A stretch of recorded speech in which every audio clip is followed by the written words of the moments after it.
Você pode não ter ouvido falar de Carlos Chagas na sua vida, mas é provável que você tenha ouvido falar da doença de Chagas ou o mal de Chagas. Eu particularmente acho horrível essa história de colocar nome do descobridor da doença na doença. Hein? Parece que é a doença que Chagas tinha, não que ele descobriu. E periga da doença ficar mais famosa do que a pessoa, né? É a mesma coisa que acontece com Alzheimer, que todo mundo sabe da doença, mas pouca gente conhece a história de Alois Alzheimer ou Aloá Alzheimer, enfim. Mas é certo que Chagas tem uma história única, tanto na medicina brasileira quanto na mundial. E hoje a gente fala sobre sua história para recuperar um pouco do legado, não só do descobridor de uma doença nova, de um indicado ao prêmio Nobel, do sucessor de Oswaldo Cruz e de um grande sanitarista. Essa é a história de Carlos Chagas.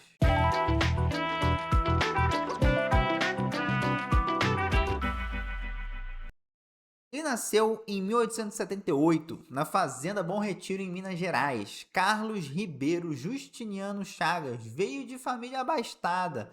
Não era pobre, não teve dificuldade para se financiar, como, por exemplo, teve Vital Brasil. Inicialmente, sua mãe desejava que ele fosse engenheiro, e ele iniciou os estudos preparatórios para estudar engenharia na Escola de Minas de Ouro Preto. Só que Chagas acabou se desviando para a vida boêmia, se dedicando pouco aos estudos, sendo então reprovado nos exames para entrar na escola de engenharia. Bom para nós e para a medicina brasileira. Carlos Chagas, então, com a ajuda de um tio que era médico, conseguiu convencer a mãe que liberasse ele para mudar para o Rio de Janeiro, onde ele ia estudar para entrar na faculdade de medicina. Em abril de 1897, Chagas entra na Faculdade de Medicina do Rio. E se você ouviu o episódio sobre Adolfo Lutz ou sobre Oswaldo Cruz, pode lembrar que esse período de transição entre o século XIX e o XX era o período da Revolução Pasteuriana no Brasil, onde os médicos estavam abandonando as teorias miasmáticas das doenças, nas quais se acreditava que as doenças eram transmitidas pelo ar, água, terra e alimentação, e passaram a adotar métodos científicos, identificando bactérias, protozoários, helmintos e fungos que seriam causadores de doenças. Era o florescimento da microbiologia e da medicina tropical. Outra coisa importantíssima de se ressaltar é o conjunto nacional e internacional do Brasil na época. Olha só, a medicina pré-pasteuriana acreditava, devido ao racismo e ao eurocentrismo, que o clima afetava os seres humanos. Então, existiam diversas teorias de que os povos dos países de climas tropicais eram mais preguiçosos, menos inteligentes e mais suscetíveis a doenças, o que levaria naturalmente, entre muitas aspas, ao atraso em relação ao mundo civilizado que seria o europeu.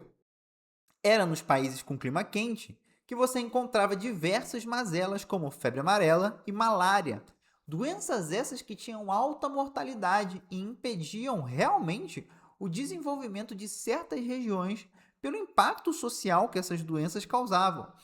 Isso a gente vê até hoje com doenças negligenciadas, que é basicamente qualquer doença que não afete a Europa, os Estados Unidos ou o Japão. Vai ser uma doença que a comunidade científica internacional não vai ter interesse em estimular pesquisa e criação de métodos preventivos, vacinas ou tratamentos efetivos. Só que é o seguinte, a microbiologia e a medicina tropical deram uma rasteira por um tempo, assim, nesse racismo. Porque a partir do momento que você começa a identificar os reais causadores e transmissores das doenças, você começa a afundar a tese de que a culpa da doença era o clima. E você passa a achar os verdadeiros culpados. Então, a malária não é mais uma doença dos países tropicais porque eles são quentes e essa população está fadada ao atraso por conta disso. Ela passa a ser uma doença com um transmissor definido, o mosquito anófeles ou o mosquito prego em algumas regiões, e um agente causador, o protozoário plasmodium. O clima você não trata nem previne, mas o mosquito você pode eliminar e o protozoário você pode tratar. Então, dado esse contexto, a medicina tropical era vista como uma ponte para a modernização do Brasil. Através da ciência, o Brasil sairia do atraso e caminharia para o mundo civilizado, combatendo as doenças tropicais, principalmente a malária, a febre amarela, a varíola, a peste bubônica, a cólera e outras. Por isso, é nessa época que a gente vê surgir muitos dos institutos científicos que temos até hoje, porque o país investia pesadamente nisso e tinha muita opinião pública a favor. É nessa época que surge o Instituto Oswaldo Cruz, o Butantan, o Instituto Vital Brasil. O contexto de modernidade passava também pelas questões políticas. Então, por exemplo, é nesse cenário que ocorre a abolição da escravidão, sendo o trabalho escravizado uma coisa considerada de países atrasados. É nesse contexto também que o Brasil passa por um golpe que causa a queda da monarquia, também considerada algo atrasado, e vira uma república. É nesse período que temos a reforma sanitária do Rio de Janeiro, que alargava as avenidas, constrói monumentos, tudo para dar um ar europeu, moderno e civilizado ao Rio de Janeiro, que seria Paris dos trópicos. Obviamente que tinha resistência, tanto política quanto da população em geral. Vídeo que aconteceu da revolta da vacina. E Carlos Chagas foi um personagem principal nesse teatro, que foi a modernização brasileira do século XX. E Chagas já se interessava pela medicina tropical durante a sua graduação. Ele fez estágio no Instituto Oswaldo Cruz, na época chamado de Instituto Soroterápico de Manguinhos, conhecendo pessoalmente Oswaldo Cruz e se tornando discípulo dele e passando a visitar diariamente o Instituto. O TCC de Chagas, que foi realizado dentro do Instituto Oswaldo Cruz, já foi na investigação de uma das doenças mais prevalentes no Brasil naquela época, a malária. Depois de se formar, Oswaldo Cruz até que convidou ele para fazer parte do instituto como pesquisador, mas ele acabou assumindo o cargo de médico da Diretoria Geral de Saúde Pública. Era tipo o Ministério ou a Secretaria de Saúde da época. E ele foi trabalhar no Hospital Paula Cândido, na minha saudosa Niterói. Porém, na época, ele estava se popularizando ali uma prática que foi introduzida com Oswaldo Cruz e muito difundida através de Manguinhos, que era as expedições para regiões rurais do Brasil, a fim de entender como as diferentes populações brasileiras eram afetadas pelas doenças e também coletar espécimes de insetos e outros animais, no intuito de identificar espécies e descobrir novos vetores e causadores de doenças. Chagas já tinha feito algumas expedições e em junho de 1907 foi junto com outro médico de destaque, Belisário Pena, realizar uma expedição no norte de Minas. E olha só como a política, a modernização, o desenvolvimento industrial e a medicina tropical se unem nessas ações. O motivo da expedição era porque tinha uma febre, como eram chamadas a maioria das doenças, né? Se você quiser, volte no episódio de Adolfo Lutz ou de Oswaldo Cruz para entender mais sobre isso. Então, tinha uma febre que estava impedindo a continuidade da construção da estrada de ferro central do Brasil. Essa estrada, que tinha iniciado em 1855, era vista como um dos principais meios de integração do Brasil, que poderia levar modernidade para o interior, ou na verdade só escoar matéria-prima do interior para os portos do Rio de Janeiro. Mas, quanto mais eles adentravam nas matas e nas zonas rurais, mais invadiam o espaço de animais e insetos que antes não tinham contato e que podiam transmitir doenças. O mosquito anófeles, transmissor da malária, era um dos insetos muito comuns nessa região. A malária estava impedindo a continuidade das obras, porque aumentava cada vez mais o número de trabalhadores que adoeciam e muitas vezes morriam. Nessa época, a gente já sabia que a malária era transmitida por mosquitos e também já tínhamos um tratamento de certa forma eficaz para a doença, que é a quinina. E a descoberta da quinina é uma coisa muito interessante. E é da quinina que se deriva a cloroquina, que hoje ainda é utilizada no tratamento da malária. Então, parte das ações confluíam no uso de telas e portas teladas para impedir a entrada dos mosquitos. Colocar cortina nas camas para impedir que o mosquito chegue nas pessoas quando elas estiverem dormindo e também identificar os reservatórios de água com larvas dos mosquitos e utilizar substâncias tóxicas para matar as larvas. Substâncias tóxicas como petróleo. Minha gente, os inseticidas foram ser desenvolvidos depois. O pessoal jogava petróleo na água parada para matar as larvas. Mas Chagas fez uma observação importante que até então muitos sanitaristas deixaram passar. Ele observou que depois que o mosquito pica o ser humano e suga o seu sangue, ele fica ali parado por um tempo, porque fica muito pesado para voar. E é nesse momento que o mosquito está maturando os ovos de novas larvas. Então ele pensou: temos que matar o mosquito nesse momento também. Pensa assim, as ações eram voltadas para matar os mosquitos no estado larval e para tratar o doente, mas não eram feitas para matar os mosquitos já adultos. Daí, ele preconizou a utilização de substâncias que seriam precursores dos pesticidas, como enxofre e piretro. Só décadas depois que a gente ia ter o DDT e a popularização da dedetização.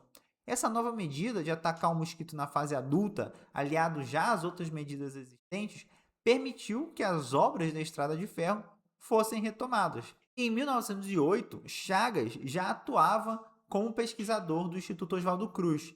Lá, trabalhando em La Sance, uma cidade em Minas Gerais, trabalhando contra a epidemia de malária, ele construiu um mini laboratório dentro de um vagão de trem. E aí, lá ele fez o seguinte: ele identificou um novo protozoário quando ele estava examinando o sangue de um sagui na região, que foi denominado esse protozoário de Trypanosoma minaense. Nessa época, as doenças dos protozoários, principalmente os tripanossomas, estavam em moda na investigação científica, porque tinha sido descoberto recentemente que tripanossomas causavam doenças em seres humanos, sendo revelado que era um tripanossoma que causava a doença do sono, prevalente no continente africano, a doença também chamada de tripanossomíase africana. Em Minas Gerais, Chagas e Belisário Pena ficaram sabendo, por meio de um engenheiro, que tinha um inseto que era comumente chamado de barbeiro, porque ele picava as pessoas no rosto, principalmente no momento que elas estavam dormindo. Esse inseto, de hábito noturno, ficava escondido nas paredes das casas de pau a pique, que eram cheias de fendas, e à noite as casas ficavam infestadas de barbeiros. Quando as pessoas dormiam, os insetos saíam para se alimentar. Belisário capturou alguns barbeiros e entregou para Chagas. Como já sabia que insetos sugadores de sangue frequentemente transmitem doenças, Chagas examinou o barbeiro e encontrou no intestino dos insetos uma espécie de tripanossoma. Inicialmente, ele achou que era o mesmo tripanossoma que ele viu no sagui, e como ele não tinha muitos equipamentos no seu vagão laboratório, ele enviou essas espécies de tripanossoma para Oswaldo Cruz, no Instituto Oswaldo Cruz. Lá, Oswaldo Cruz pôde dar continuidade à pesquisa e, colocando os macacos em contato com o barbeiro infectado com tripanossoma, ele viu que os macacos ficavam doentes. Chagas então foi informado dessa descoberta e, quando regressou a Manguinhos, a Fiocruz, ele pôde confirmar que não se tratava do Trypanosoma minaense, aquele do sagui, e sim de uma nova espécie, o Trypanosoma cruzi, que ele deu esse nome em homenagem a Oswaldo Cruz. Então, nesse momento, Chagas tinha identificado um inseto, o barbeiro, que era transmissor de um protozoário, o Trypanosoma cruzi. Fez todo o estudo do ciclo evolutivo do Trypanosoma cruzi e agora precisava saber se ele podia causar doença em seres humanos. Ele voltou para La Sance, lá em Minas Gerais, e lá acabou descobrindo também que o protozoário, o Trypanosoma cruzi, também era encontrado no sangue de gatos. Assim, o parasita tinha um reservatório doméstico. E por fim, em 1909, colhendo o sangue de Berenice, uma criança de 2 anos que apresentava febre, ele identificou o Trypanosoma cruzi no sangue dela. Estava aí o fato dado, uma nova doença chamada de tripanossomíase americana, que rapidamente veio a se popularizar como doença de Chagas, pelo médico Miguel Couto. Chagas identificou o vetor, o mosquito barbeiro, o reservatório, o gato doméstico, o causador da doença, o Trypanosoma cruzi, assim como ele detalhou o ciclo de vida do protozoário, descreveu a doença causada pelo parasita. Foi uma das raríssimas vezes que um único médico conseguiu descrever basicamente todos esses aspectos da doença. O fato foi anunciado internacionalmente, tanto em alemão como em francês, e também anunciado para a Academia Nacional de Medicina. Esse feito do Chagas foi tão singular na medicina e foi recebido tão bem que Chagas foi nomeado membro da Academia Nacional de Medicina sem que tivesse vagas disponíveis. O Chagas foi uma vaga zero na Academia Nacional de Medicina. Normalmente é assim, tem um número fixo de cadeiras e um novo membro só é nomeado depois da morte de um antecessor. Mas o feito de Chagas concedeu a ele esse prestígio. Aqui eu trago uma curiosidade e coincidência. A palavra chaga vem do latim plaga, que significa golpe, ferida, prejuízo ou dano. É curioso um homem com o sobrenome Chagas ser o descobridor de uma nova doença e essa doença levar seu nome, Chagas, podendo ter um duplo sentido. Mas, devaneios à parte, Chagas então passou a estudar mais a doença. Ele cometeu alguns erros a associar a doença a manifestações tireoidianas e neurológicas, e ao longo dos anos foi provado de que a doença chagásica não causava esse tipo de problemas. Mas Chagas, o médico, continuou sempre insistindo que Chagas, a doença, era a causa principal de muitos sintomas cardiológicos, e isso foi rapidamente confirmado, e também formulou a hipótese de que poderia trazer problemas intestinais, e isso também foi confirmado ao longo dos anos que sucederam depois da sua morte. A descoberta de Chagas rendeu para ele indicações ao Prêmio Nobel, premiação essa que ele nunca ganhou. Existem várias teorias do porquê disso, mas é só olharmos para a história para sabermos que raramente alguém, principalmente daquela época, que não fosse europeu ou estadunidense, ganharia o Nobel. Alguns detalhes a mais de umas histórias de que ele sofreu boicotes, tanto de médicos argentinos como de médicos brasileiros, que ficaram enciumados com a descoberta de Chagas, falavam que tinha um outro médico argentino que já tinha feito essa descoberta, falavam que as descobertas dele estavam erradas, falaram que não foi ele que descobriu o Trypanosoma cruzi, que quem fez essa descoberta foi Oswaldo Cruz, no laboratório na Fiocruz. Muito boicote, mas enfim, Chagas se tornou referência internacional, ganhando uma série de prêmios. Internacionalmente, Chagas era prestigiado, mas apesar de Chagas ser prestigiado internacionalmente, tinha alguns problemas internos. E deixa eu ver se eu consigo explicar. Oswaldo Cruz inaugurou uma nova era na medicina brasileira, que foi a época da fotografia e da filmagem. Ele era entusiasta no registro imagético, seja na fotografia ou no filme, e levava consigo um fotógrafo para as expedições, para registrar os trabalhos e a realidade da população. Tornando-se diretor do Instituto Manguinhos, que veio a ser a Fiocruz, Oswaldo Cruz estimulava os médicos e pesquisadores do Instituto a fazer a mesma coisa, a levarem consigo fotógrafos que registrassem os eventos. Isso acabou fazendo com que o acervo fotográfico da Fiocruz se tornasse um dos maiores e mais completos sobre medicina tropical e brasileira. Quando Chagas fez a sua excursão para o norte de Minas, em La Sance, realizou inúmeros registros, que inclusive você pode encontrar num livro chamado Carlos Chagas, um cientista brasileiro, que está disponível de graça na internet e é a maior fonte das informações desse episódio. Acontece que, quando ele registra o interior de Minas Gerais, quando registra o Brasil profundo, e junto com isso o descobrimento de uma nova doença, Chagas revela ao Brasil e ao mundo um Brasil abandonado pelo poder público, um Brasil pobre, miserável, com sua população jogada à própria sorte, passando fome, analfabeta e doente. Chagas e muitos médicos da época, como Oswaldo Cruz, Adolfo Lutz, Belisário Pena, viam na medicina a redenção dessa população.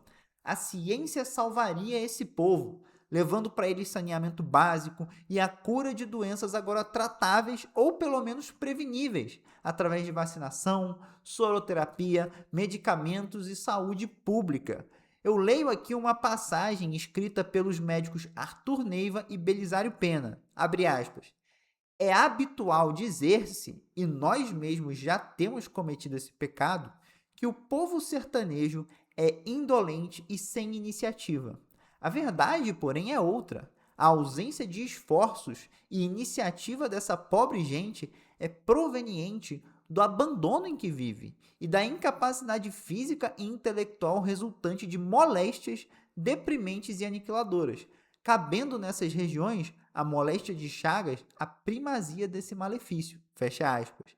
Essa fala é gritantemente contra o status quo tradicional, que dizia que um povo é pobre porque o povo é incapaz, é preguiçoso, é sem iniciativa e que isso era natural dessas pessoas. Primeiro viria a incapacidade e a pobreza seria uma consequência. O que essa nova geração de médicos está dizendo é que primeiro vem as condições materiais de pobreza, como a falta de saneamento básico, e como consequência disso, vêm as doenças que se propagam nesse meio de miséria e é o que faz o povo se tornar incapaz. Claramente, hoje esses médicos seriam taxados de comunistas. Os coaches de plantão do século XXI iriam dizer que esse pobre povo sertanejo precisa mudar o mindset, acordar 4 horas da manhã e tomar banho gelado para garantir um futuro.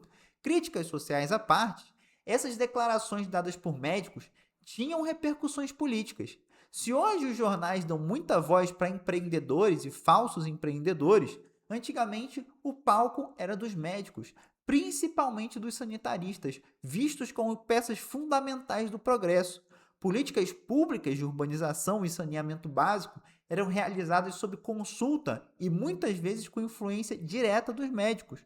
Ocorre que quando Chagas revela uma nova doença que agride um Brasil pobre e abandonado, os políticos e a elite brasileira se revoltam. O Brasil estava tentando passar para o mundo uma imagem de modernidade.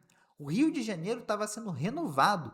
O progresso da Fiocruz, do Butantan, do Instituto Vital Brasil, tudo isso era mostrado para o mundo como uma vitrine de que o Brasil era um lugar de ciência, uma força civilizatória. Mas esses mesmos médicos que civilizavam também escancaravam um Brasil atrasado. E agora, como cereja do bolo, temos uma doença brasileira, uma doença que impediu o progresso e uma doença nacional. O Brasil estava doente, o Brasil estava com chagas.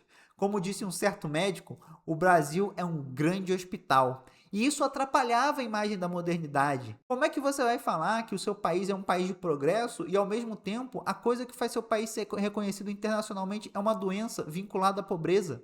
Chagas e seus colegas defendiam que o grande mal não era necessariamente a doença em si, mas as condições de miséria da população, que permitiam que essa doença prevalecesse. Ora, o barbeiro se escondia em casas de pau a pique. Isso é casa de quem é miserável. Tanto que algumas das ações tomadas para tratar a doença era destruição de casas de pau a pique e construção de casas de alvenaria. Tinham charges que zombavam de Carlos Chagas, dizendo que a verdadeira doença de Chagas era a pobreza. Carlos Chagas, após a morte de Oswaldo Cruz, assumiu a direção do Instituto Oswaldo Cruz. Além disso, virou o que seria comparável ao ministro da Saúde. Na sua atuação, tanto na Fiocruz quanto como diretor-geral de saúde pública, ele atuou fortemente para abranger o aspecto da saúde pública brasileira, numa época em que nem sonhávamos em ter algo como o SUS. Ele defendia tratamentos gratuitos, postos de saúde espalhados pelo país e principalmente pelo interior. Eu leio para vocês uma simples passagem dele que revela muito do seu pensamento. Abre aspas. Poder-se-á, na higiene pública, encontrar meios eficazes de atenuação do mal? Acreditamos que sim.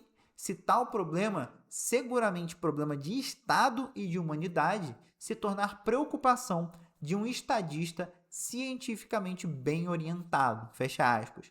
Com essa linha de pensamento, Chagas conseguiu realizar duas ações fundamentais para o desenvolvimento da saúde pública brasileira. Em 1922, com apoio da Fundação Rockefeller, ele criou o Serviço de Enfermeiras, que foi dirigido pela enfermeira estadunidense Ethel Parsons, na qual foi criada a Escola de Enfermagem Anna Nery. Temos episódio sobre ela. A ideia era treinar enfermeiras capacitadas para atender e orientar famílias em relação às doenças tropicais predominantes no Brasil e outras questões de saúde pública. Também organizou, em 1926, o curso especial de Higiene e Saúde Pública na Faculdade de Medicina da Universidade do Rio de Janeiro. Nesse curso, os médicos que tomavam parte, eles teriam acesso direto a cargos de administração sanitária federal. Esse curso institucionalizava a carreira de médico sanitarista no Brasil. E eu termino com uma citação do próprio Chagas. Abre aspas. Meus senhores, as realizações práticas da higiene e da medicina tropical vieram destruir o velho preconceito de uma fatalidade climática que se traduzia na inadaptação das raças originárias dos países frios e temperados às regiões mais quentes do planeta Terra. O método científico vai dominando a doença nos trópicos e assim desaparecem as restrições geográficas à vida sadia e à atividade humana, e desse modo se dilatam os domínios da civilização e do trabalho produtivo. Fecha aspas. Bem, caros ouvintes, se Adolfo Lutz foi a base de sustentação para o desenvolvimento da medicina tropical brasileira e Oswaldo Cruz foi o pioneiro em colocá-la na prática, junto a políticas públicas, inaugurando uma nova era de sanitarismo no Brasil, com seus erros e acertos, Carlos Chagas é talvez o herdeiro direto de Lutz e de Cruz, mostrando não só a relevância, mas o poder transformador de uma ciência baseada em evidência e voltada para as necessidades da população brasileira, preocupado com o progresso do seu país, não só dos seus iguais, mas também com o progresso de um Brasil profundo que segue até hoje abandonado.